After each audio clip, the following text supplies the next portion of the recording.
We started Rainbow Camp back in 2012, and we had 14 campers and have continually grown through the years.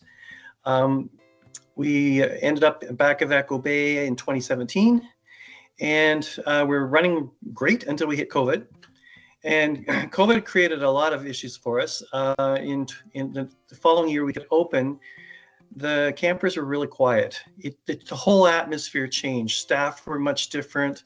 The kids were much different, but we had a full camp and we were putting right along really well. The challenge this year is we lost a lot of campers. We lost them aging, so a lot of them have aged out.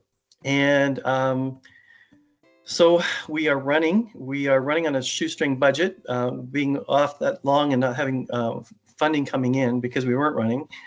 So our challenges this year are many of our campers are coming in with wanting full sponsorship.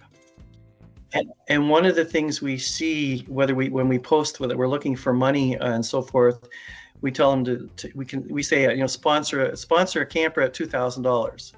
And they just freak out about that.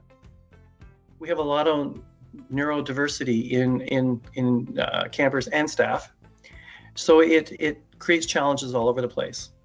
So when I say $2,000 per camper, we pay our staff at least minimum wage, because most of our staff are at least 21 and going to college, university. And for campers, for staff our age, in that age group, we want to make sure that we pay them correctly.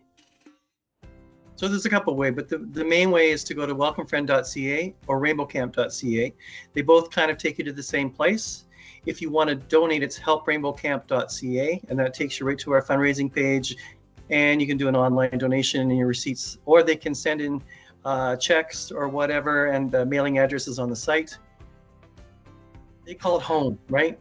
And it brings tears to ours because we know it makes a difference. We know we're saving lives because the campers tell us where they were, and then when they get back to us after camp, they tell us, and also parents will tell us how different or how much more upbeat their child is, and that makes it all worthwhile. It really, really does. All this frustration of trying to find funding and so forth, going and going and going, when you see the kids having a great time, it makes it all worthwhile.